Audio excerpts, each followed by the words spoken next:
మన తండ్రి అయిన దేవునికి సమస్త మహిమ ఘనత ప్రభావములు కలుగునుగాక. మన ప్రభువును రక్షకుడునైన యేసుక్రీస్తు ప్రభువు వారి అతి పరిశుద్ధమైన నామంలో ప్రియమైన దేవుని బిడ్డలందరికీ హృదయపూర్వకమైన ప్రేమ వందనములు తెలియజేసుకుంటూ ఉన్నాను. దేవుని పరిశుద్ధ గ్రంథంలో నుండి ఆదికాండము 22వ అధ్యాయం 10వ వచనం నుండి 19వ వచనం వరకున్న వాక్య భాగాన్ని ధ్యానం చేద్దాం. 10 మరియు 11 వచనములను చదువుకుందాం. అప్పుడు అబ్రహాము తన కుమారుని వధించుటకు తన చెయ్యి జాపి కత్తి పట్టుకొనగా యెహోవా దూత పరలోకము నుండి అబ్రహామా అబ్రహామా అని అతన్ని పిలిచెను. అందుకు అతడు చిత్తము ప్రభువా అనెను. దేవుడు ఈ కొద్ది మాటలను మన కొరకు దీవించునుగాక. ప్రభునందు ప్రియమైన సహోదర సహోదరులారా, ఆదికాండము 22వ అధ్యాయము 10వ వచనం నుండి 19వ వచనం వరకున్న వాక్య భాగమును మనము గనక చదివినట్లయితే అందులో అబ్రహాము తన కుమారుడైన ఇస్సాకును బలిగా అర్పించాడు అనే విషయాన్ని మనం చూస్తున్నాం. దేవుడే ఆ బలిని అంగీకరించాడు అనే విషయాన్ని మనం చూస్తున్నాం. అయితే శరీర రీతిగా మనం చూసినప్పుడు ఇస్సాకు బలిగా అర్పించబడలేదు. ఇస్సాకుకు మారుగా దేవుడే అబ్రహాముకు కొమ్ములు పొదలో చిక్కుకొని ఉన్నటువంటి ఒక పొట్టేలును చూపించి బలిగా అర్పించినట్లు చేసినట్లుగా మనం చూస్తున్నాం. ప్రభునందు ప్రియమైన సహోదర సహోదరులారా, దయచేసి గమనించండి. ఇక్కడ అబ్రహాము ఇస్సాకును బలిగా అర్పించాడు, కానీ శరీర రీతిగా ఇస్సాకు బలిగా అర్పించబడలేదు. ఇస్సాకు బ్రతికే ఉన్నాడు, కానీ అబ్రహాము ఇస్సాకును బలిగా అర్పించినట్లుగా దేవుడే సెలవిస్తూ ఉన్నారు. దయచేసి గమనించండి. దేవుడే సెలవిస్తూ ఉన్నారు అబ్రహాము ఇస్సాకును బలిగా అర్పించినట్లుగా. ప్రభునందు ప్రియమైన వారులారా, ఆదికాండము 22వ అధ్యాయం 10 నుంచి 19 వచనాల్లో జరిగినటువంటి చరిత్ర ఏంటంటే, ఇస్సాకును అబ్రహాము బంధించాడు. చక్కగా పేర్చబడినటువంటి కట్టెల మీద అబ్రహాము ఇస్సాకును బంధించి ఉంచాడు. ఇక అబ్రహాము కత్తి తీసుకొని ఇస్సాకు మీద ఆ కత్తితో మరి పరిపూర్ణంగా దేవునికి బలిగా అర్పించినట్లు చేయడానికి సిద్ధపడుతూ ఉన్నాడు. అబ్రహాము తన కుమారుణ్ణి వధించడానికి సిద్ధపడ్డాడు. ఇస్సాకును వధించడానికి అబ్రహాము కత్తి చేతితో పట్టుకొని ఆ చెయ్యి పైకెత్తినప్పుడు దేవుడు అబ్రహామా అబ్రహామా అని చెప్పి 2 పర్యాయములు పిలిచి అబ్రహామును ఆపినట్లుగా మనం చూస్తున్నాం. ప్రభునందు ప్రియమైన వారులారా, పరిశుద్ధ గ్రంథంలో దేవుడు కొంతమందిని 2 పర్యాయములు పిలిచారు. వాళ్ళెవరో మనం చూద్దాం. మొదటగా దేవుడు విశ్వాసులకు తండ్రి అయిన అబ్రహామును అబ్రహామా అబ్రహామా అని పిలిచారు. రెండవదిగా అబ్రహాము యొక్క మనవడైనటువంటి యాకోబును యాకోబు యాకోబు అని చెప్పి పిలిచారు. ఆ తర్వాత మోషేను మోషే మోషే అని పిలిచారు. సమూయేలును పిలిచారు. మార్తా మార్తా, నీవు అనేకమైనటువంటి పనులను పెట్టుకుని ఎలా తొందరపడుతూ ఉన్నావు అని ప్రభు పిలిచారు. సీమోను పేతురును పిలిచారు. ఆ తర్వాత అపోస్తలుడైన పౌలును పిలిచారు. ఈ వాక్య భాగంలో మనం చూసినప్పుడు మొత్తం 7 మందిని దేవుడు 2 సార్లు పిలిచినట్లుగా మనం చూస్తూ ఉన్నాం. ప్రభునందు ప్రియమైన సహోదర సహోదరులారా, ఈ లేఖన సత్యములో మనము గమనించినప్పుడు ఇక్కడ ఎన్నో ప్రాముఖ్యమైన ఆత్మీయమైన పాఠాలు దాగి ఉన్నాయి. అబ్రహామా అబ్రహామా, మోషే మోషే, యాకోబు యాకోబు, మార్తా మార్తా, సౌలా సౌలా.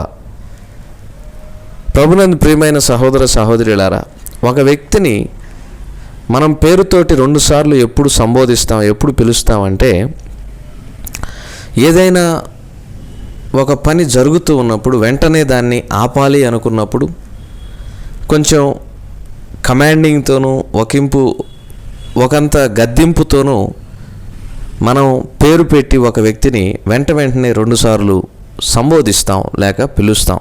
అబ్రహామా అబ్రహామా, లేదంటే మోషే మోషే, యాకోబు యాకోబు, సౌలా సౌలా అని చెప్పి దేవుడు ఈ 7 కూడా 2 పర్యాయములు వారి యొక్క పేర్లతో పిలిచినట్లుగా మనం చూస్తున్నాం. ఇక్కడ ఒక ప్రాముఖ్యమైన విషయం ఉందండి. అబ్రహామా అబ్రహామా అని పిలిచి దేవుడు అబ్రహాముతో మాట్లాడుతున్న మాట చూడండి, 12వ వచనం. నీకు ఒక్కడైయున్న నీ కుమారుని నాకియ్య వెనుతీయలేదు గనుక నీవు దేవునికి భయపడు వాడవని ఇందువలన నాకు కనబడుచున్నది అనెను. ఇక్కడ క్రియలు కలిగిన అబ్రహామును మనం చూస్తాం. కొంతమంది దేవునికి భయపడుతున్నాము అని నోటితో చెప్పుకుంటారు, కానీ జీవితంలోనూ క్రియల్లోనూ ఎట్టి పరిస్థితుల్లో కూడా వారి ప్రవర్తన దేవునికి భయపడే విధంగా ఉండదు. దేవునికి భయపడుతున్నారు అన్నట్లుగా మందిరములో అనేక మందిని భ్రమింపజేస్తారు, కానీ మందిరము యొక్క వెలుపల వారి ప్రవర్తన పొరపాటును కూడా దేవునికి భయపడుతున్నట్లుగా ఉండదు. ఒక వ్యక్తి దేవునికి భయపడేవాడైతే ఆ వ్యక్తి దేవునికి లోబడతాడు. దేవునికి విరోధమైనటువంటి కార్యములు చేయడానికి వెనకదీస్తాడు, వెరుస్తాడు అన్నమాట. అంటే భయపడతాడు. దేవునికి ఇష్టం లేనివి చేయడానికి ఎంతమాత్రం కూడా సాహసం చేయడు. దేవునికి ఇష్టం లేని ప్రవర్తన కలిగి ఉండడు. దేవునికి ఇష్టం లేని అలవాట్లు కలిగి ఉండడు. దేవునికి ఇష్టం లేని జీవితం అసలు జీవించడు. వాస్తవంగా చెప్పాలంటే దేవుని ఇష్టాయిష్టాలు మనకెలా తెలుస్తాయి? దేవుని ఇష్టాయిష్టాలు మనకెలా తెలుస్తాయి అంటే ఆయన యొక్క వాక్యమును ధ్యానం చేయటం వలన ఆయన హృదయమును మనం ఎరిగిన వారం అవుతాం. ఆయన ఆజ్ఞలను గైకొనటం ద్వారా ఆయన హృదయమును మనం ఎరిగిన వారం అవుతాం. దేవుని యొక్క వాక్యమును మనం ధ్యానం చేయాలి. అప్పుడు దేవుని హృదయం అంటే ఏంటో మనకు తెలుస్తుంది. కనుక ప్రభునందు ప్రియమైన సహోదర సహోదరులారా, నిజంగా మనం దేవునికి భయపడే వాళ్ళమైతే దేవుడు చెప్పినట్లుగా జీవిస్తాము. దేవుడు చేయమన్నది చేస్తాము. దేవుడు వద్దు అని చెప్పింది ఎట్టి పరిస్థితుల్లో కూడా చేయము. దేవుడు నిన్ను వలె నీ పొరుగు వారిని ప్రేమించుము అని చెప్తూ ఉన్నారు.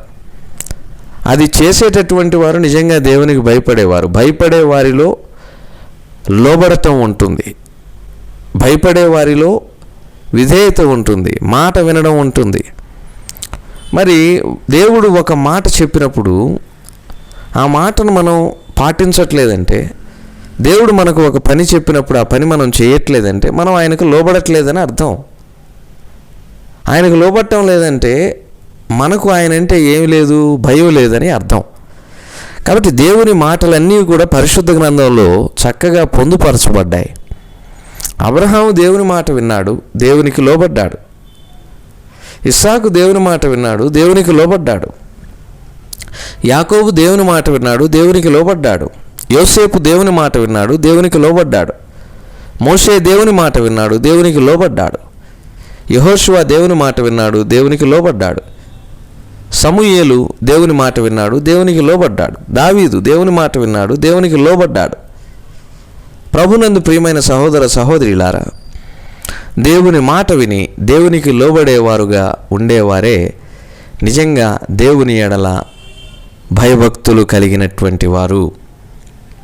యెహోవా యందలి భయము పవిత్రమైనది. కాబట్టి అబ్రహాము నిజంగా దేవుని యొక్క భయమును క్రియలలో చూపిస్తున్నాడు. అబ్రహాము దేవుని యొక్క భయము కలిగిన వాడని ఆయన యొక్క క్రియల ద్వారా మనకు అర్థమవుతూ ఉంది. వాస్తవానికి మన క్రియలను చూసినప్పుడు, మన జీవితమును చూసినప్పుడు ఎవరైనా ఈ సాక్ష్యాన్ని చెప్పగలిగి ఉన్నారా? వీరు నిజంగా దేవునికి భయపడేవారండి అన్న దేవుని భయం కలిగిన వాడు. ఆ అక్క దేవుని భయం కలిగింది. ఈ తమ్ముడు ఎంతో దేవునికి భయపడతాడు. ఈ చెల్లి, ఈ సహోదరి దేవునికి ఎంతగానో భయపడుతుంది. ఆంటీ గారు దేవునికి ఎంతగానో భయపడతారండి. ఎంత వయసు వచ్చినా ఈ వయసులో కూడా వారు దేవునికి భయపడతారు. ఈ అంకుల్ ఎంతగానో దేవునికి భయపడతారు అనేటటువంటి సాక్ష్యం ఈ లోకంలో మనం సంపాదించుకున్నామా? ఆస్తులు సంపాదిస్తున్నాం, బాగానే ఉంది. ఏమండి, 6 అంకెల జీతం, 7 అంకెల జీతం సంపాదించేవారు కూడా ఉండొచ్చు, బాగానే ఉంది. విస్తారమైన సంపద సంపాదిస్తున్నాం, బాగానే ఉంది. కానీ మనల్ని చూసినప్పుడు ఈయన లేకపోతే ఈమె దేవునికి భయపడతారు అనే సాక్ష్యమును సంపాదించుకుంటూ ఉన్నామా లేదా ఒకసారి పరిశీలన చేసుకుందాం. అబ్రహామును చూసినప్పుడు మాటల్లో కాదు అబ్రహాము దేవునికి భయపడేది. దయచేసి గమనించండి, మాటల్లో కాదు అబ్రహాము దేవునికి భయపడుతూ ఉంది.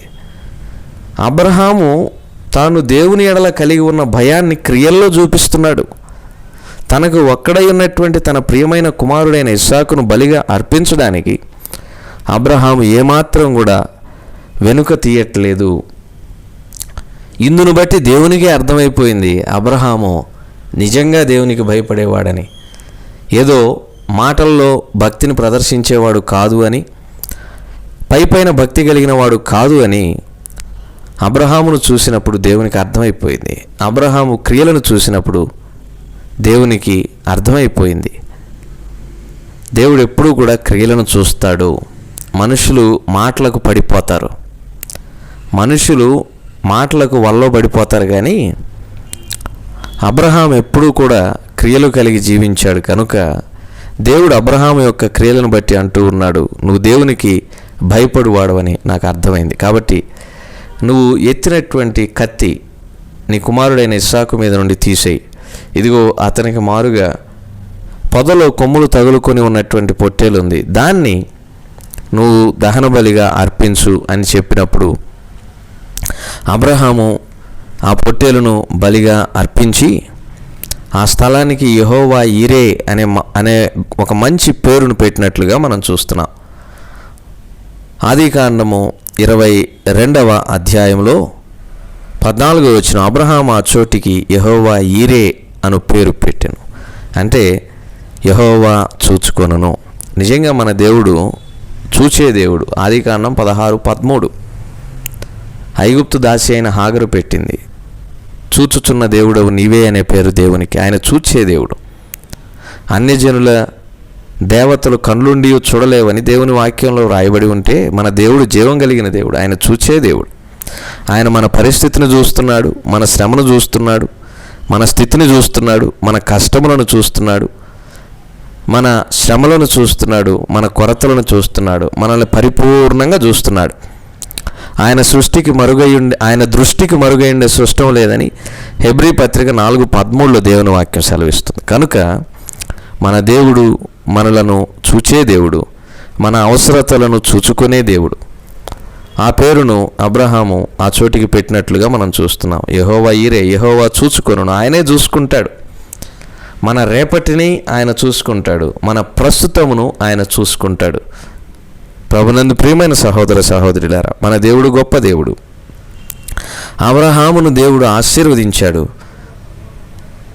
దేవుని ఎడల తాను కలిగి ఉన్నటువంటి భయమును బట్టి అబ్రహామును దేవుడు విస్తారంగా ఆశీర్వదించిన తర్వాత అబ్రహాము తిరిగి తన పనివారి దగ్గరికి వచ్చినట్లుగా మనం చూస్తున్నాం. 19వ వచనం, వారందరూ కలిసి బెయేర్షెబాకు వెళ్ళినట్లుగా మనం చూస్తున్నాం.